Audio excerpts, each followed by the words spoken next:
Hi, and welcome to Nerdiest Prime, where we're reviewing every single episode of Star Trek The Next Generation.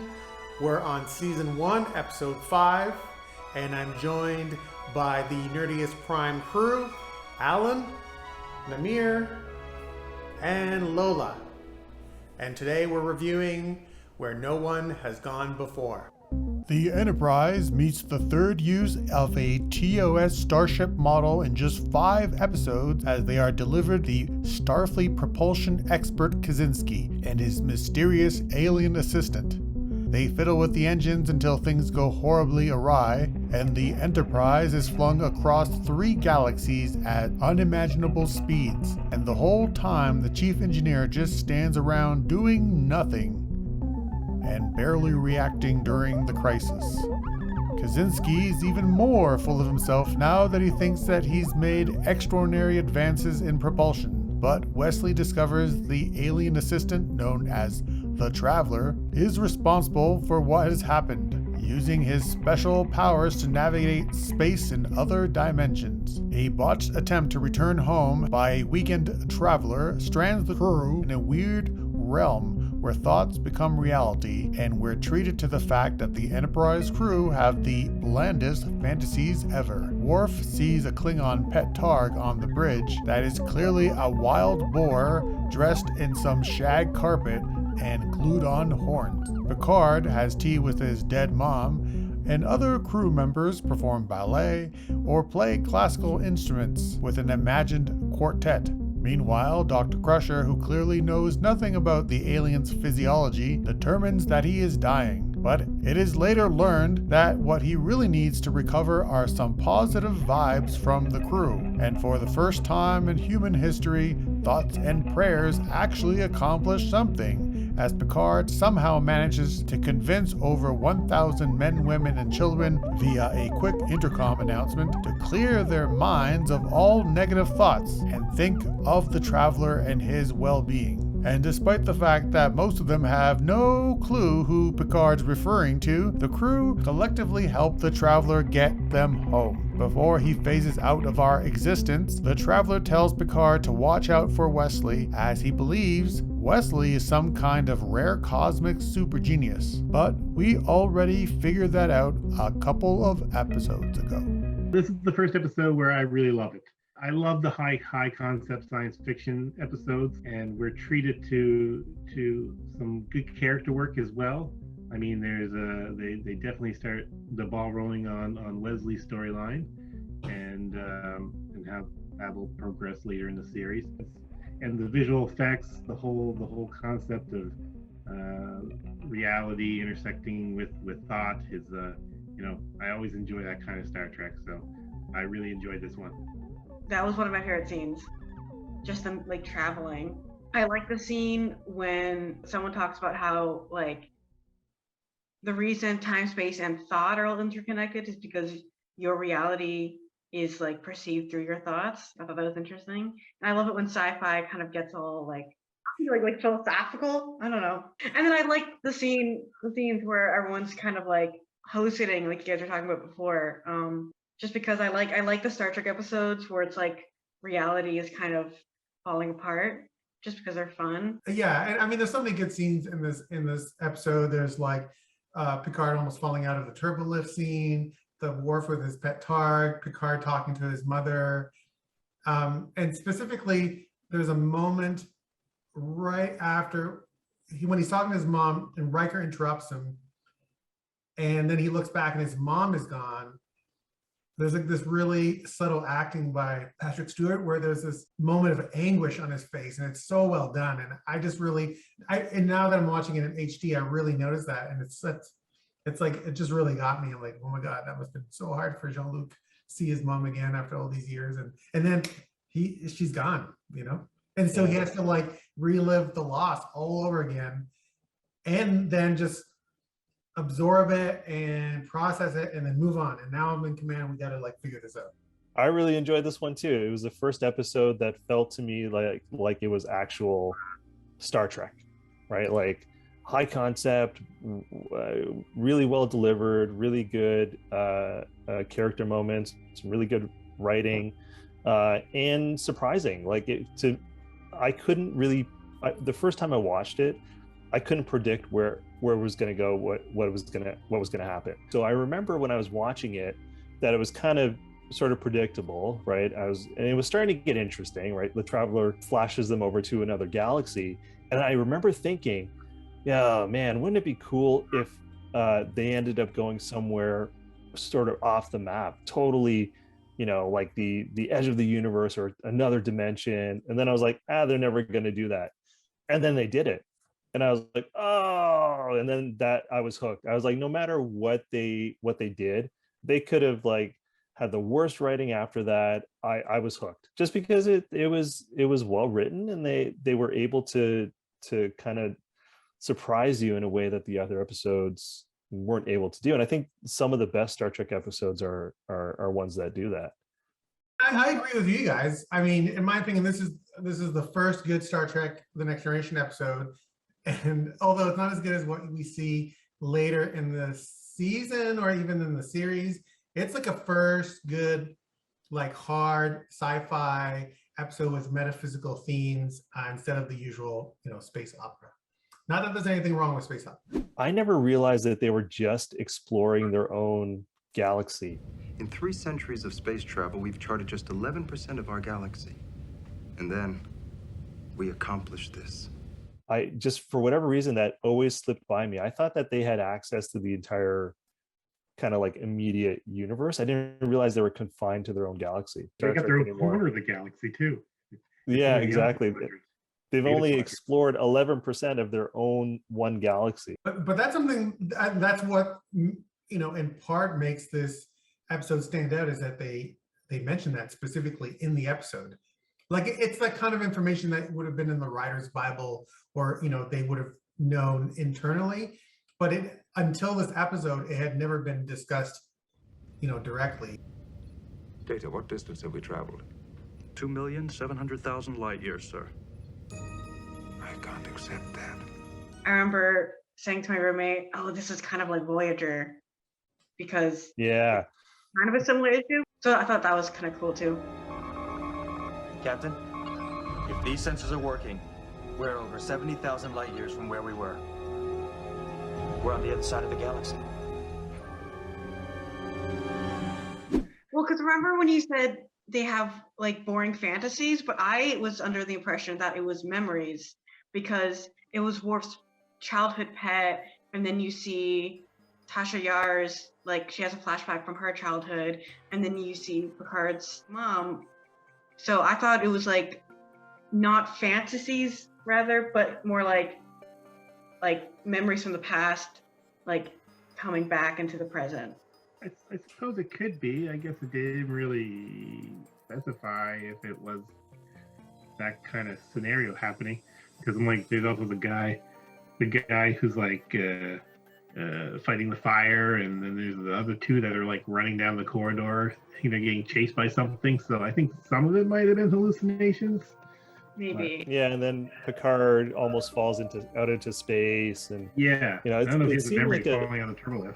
Yeah, it seems like it was kind of a mix of things, like just whatever was popping into your mind at the time, I guess. So I know if I was on that ship, right, and I wasn't doing anything, I don't know what would come. Probably me doing my taxes, or like sending an email. It'd be like an image of me, going on a call, sorting out a bill or something. I don't know. Well, I think really there's not a real good logical way of looking at it in universe, and I have other issues with that. But from looking at it from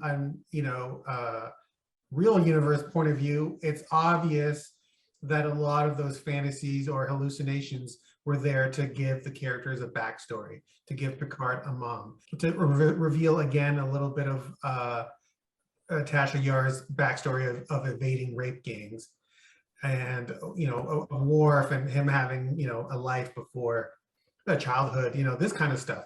It didn't really add a whole lot to the characters, but it did humanize them in a way.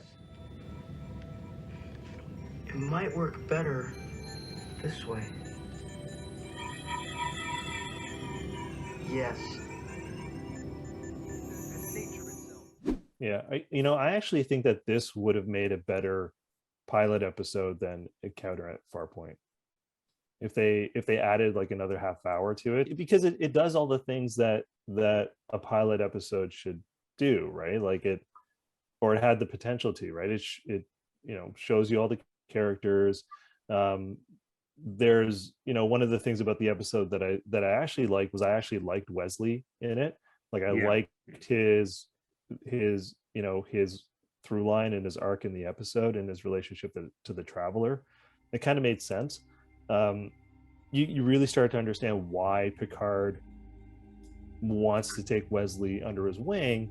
It's not just because he feels guilty because he murdered Wesley's dad, but because the Traveler has basically said you need to take care of Welsey. So I think this could have been a really, really good pilot episode if they formatted it a little bit that way. And it's also like a really good way to show that there's so much in the universe that they don't know, right? There's so much in the universe that they haven't really explored, right? So that kind of gives a push to the rest of the series. Like it's to say, hey, there's a lot out there.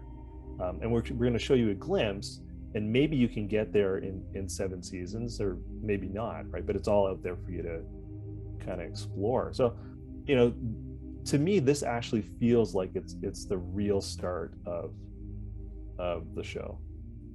It's really about Star Trek at its core. The pilot episode of the original series was a very similar episode, and it was called Where No Man Has Gone Before, and they go to the edge of the galaxy.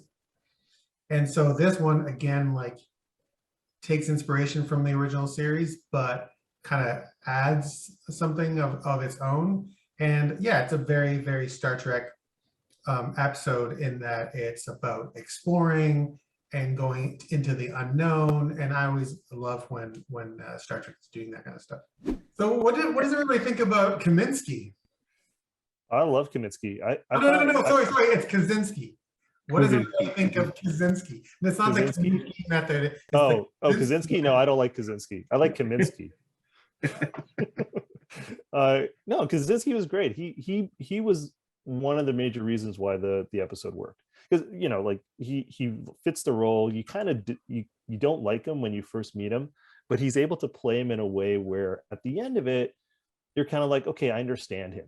Like he's a guy that thought he was smart, realized that he wasn't when he met somebody that was much smarter than he was, and was having trouble dealing with it, right? And we've all kind of been in that situation where or at least I'm in that situation all the time, where you're like, you meet somebody that can do something better than you, and you're like, oh, I really dislike you, and then you realize that they're you're just not talented, and they are. I feel like I'm revealing a lot about my interpersonal life right now. One thing that Kosinski isn't hiding is bad disposition. Agreed. Also, he's arrogant, overbearing, self-important, and very sure of himself and his ability. Well, at the beginning, we're like, oh, he sucks, he's so annoying and arrogant. I thought everyone in the 24th century was supposed to be cool and enlightened, but Kosinski is such an asshole, he almost throws the whole episode off, because he's so irritating. But you meet people like that in real life, so despite the fact that this is like intense science fiction, it's still kind of true to life, because you will meet people that are like that. But people in Star Trek are not supposed to be like that anymore. What's interesting about that? Says who? But there are characters that are annoying or like are not good, who are in Starfleet. Like humanity is better in Star Trek, supposedly that's the idea, but it doesn't mean there aren't going to be like some like annoying personalities. Yeah, like, just because they're enlightened doesn't mean they're not annoying. Exactly, bad personalities are human. It's part of humanity, and that has to be accepted along with every other part of humanity. That's the corner they backed themselves into, was that Gene Roddenberry said that everyone would get along in the 24th century, and therefore you have this crew of characters who right now are kind of undefined, they're a little bland. I mean, outside of like Data and Geordi, like they're all kind of And you bring in someone like Kosinski, who's blowhard, and he just rubs everybody the wrong way, and he introduces the conflict that's so sorely missing from the interpersonal dynamics of the crew. Exactly. So, and they have to keep doing that throughout the series, like bringing characters who create the conflict. And say Kosinski certainly worked well to rile everybody up, because yeah, he's kudos to the actor for making me hate so much, because I just hated Kosinski, but he worked really well in the episode. And he played him just right, where, like you guys say at the end, you know, he kind of, you know, has his humble pie and he's able to like go with it. Yeah, he gets a little bit of redemption at the end of his arc there. Is Mr. Kosinski like he sounds? A joke? No, that's too cruel. He has sent some small part of this.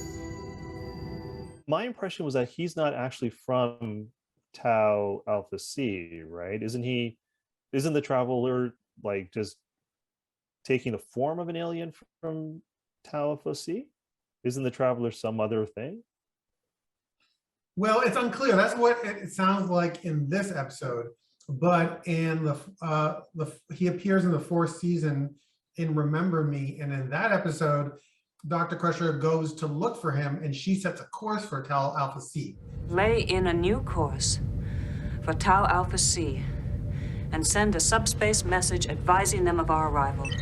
Acknowledged. Engage. What? That doesn't make any sense. He's supposed to be from a different reality. Why would he be from a planet in their reality? I was wondering why he kind of hitched his wagon to Kosinski, because he's such an, you know. Oh, yes, we might as well let him try it. You are too generous. Boy! Don't play with that. He's kind of a blowhard and not that effective at his job. But then they say that he hitches, basically rides on starships to travel around, because I guess maybe he doesn't have capability himself to get his own ship to travel through our dimension. But yeah, I think it's totally possible that he's from Tau Alpha C and from our reality, but he just has the ability to explore other planes of existence as well. So, but he's exploring the plane of existence that he then is from. It's a little, I find it a little unclear. There are some things about the traveler and, you know, in the writing around him and his motivations and, you know, what happens to him throughout the episode that's a little muddled for me. And the episode still works, but, and I like him as a character, but there's something a little muddled about him and his whole backstory.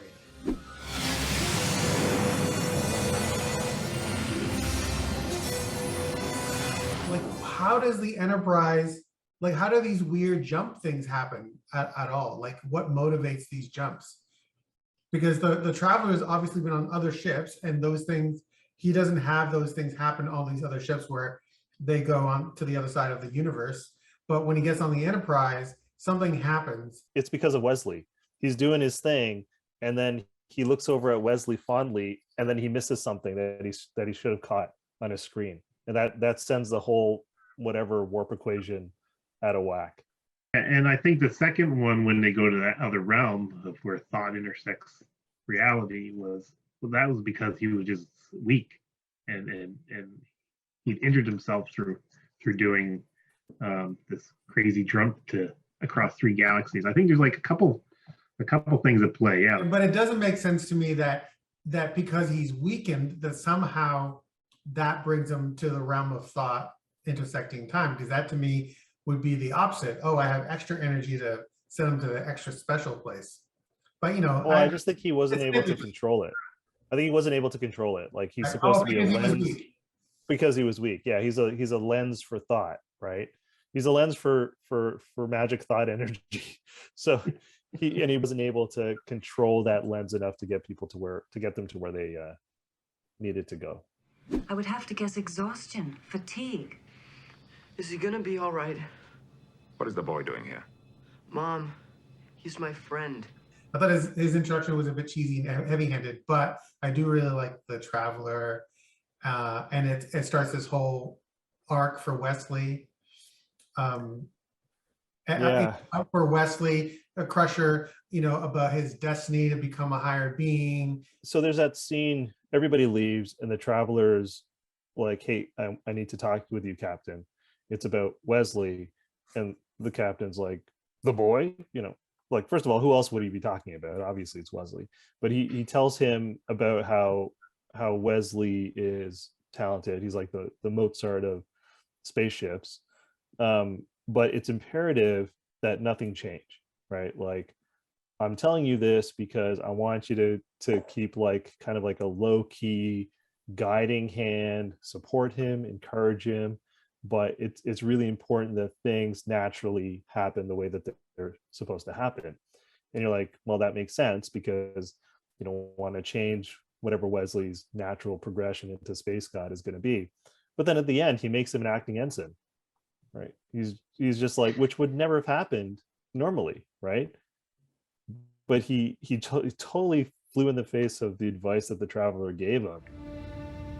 For outstanding performance in the best Starfleet tradition, Wesley Crusher is made acting ensign with the duties and privileges of that rank. And I understand why, because he wants him, I think it's because the show wants Wesley more involved and to be on the bridge. And they're like, we can't keep having this conversation every single time Wesley wants to be on the bridge about how he's not supposed to be there. So let's just make him an acting ensign. But it should throw his entire trajectory off. I guess I don't feel the same way you do, NAMIR. To me, it feels like it makes sense that making him making Wesley Crusher an acting ensign is a way to encourage him without interference in the way of like telling him straight out, basically. But it encourages him for him to go down that path. I don't think that happens. Like, to me, that's like a 1 in a million thing, right? Like, Wesley has to know that happening to him is super special. It's one thing to encourage him, but it's another thing to make him like an actual Starfleet, personnel. Oh, I say I appreciated the development of Wesley's arc. Sadly, in the episodes coming up, they go back to, giving him very poor characterization. It really not till like the end of the first season, that we get some good Wesley moments again, really. But yeah, I mean, it was a nice moment. It was like a family moment, and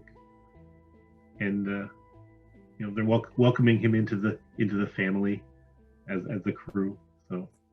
So, frankly, in a lot of ways, I actually don't think this episode on paper should have worked, right? Like, it's kind of goofy, right? Like, they go to the edge of the universe and they use their thoughts become real, and they use good feelings and mind magic to get back to their current galaxy, right? Like, that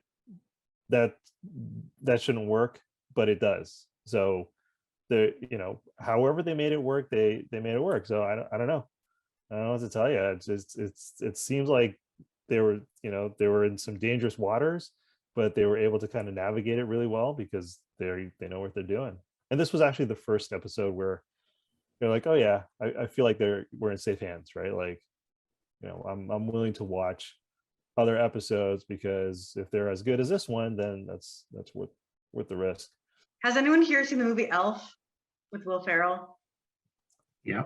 Yes. This episode, the ending of this episode reminded me of Elf, because at the end of Elf, Santa's sleigh won't go because no one believes in Santa. So they all have to sing carols. They're like, believe in Santa, because the sleigh runs on believers. Basically, like, the more people believe in Santa, the faster the sleigh can go. And so the part where they're records like, everyone believe in and think of the traveler so that the ship can go. I was like, this is Elf. I just like thought it was a funny parallel.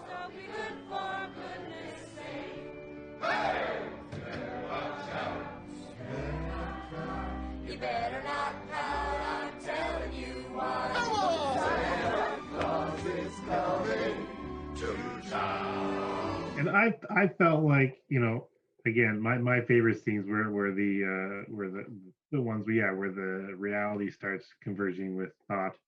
And I always thought, I mean, I know it's a 45-minute show and they have a budget and everything, but it just seems like there should have been more chaos during that period, because you got 1,000 people on board, several children. Like, what would their brains come up with?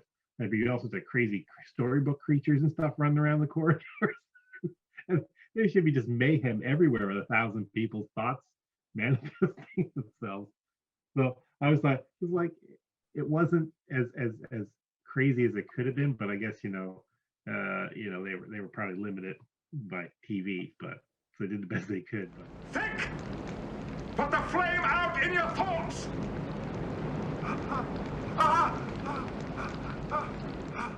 I love this one.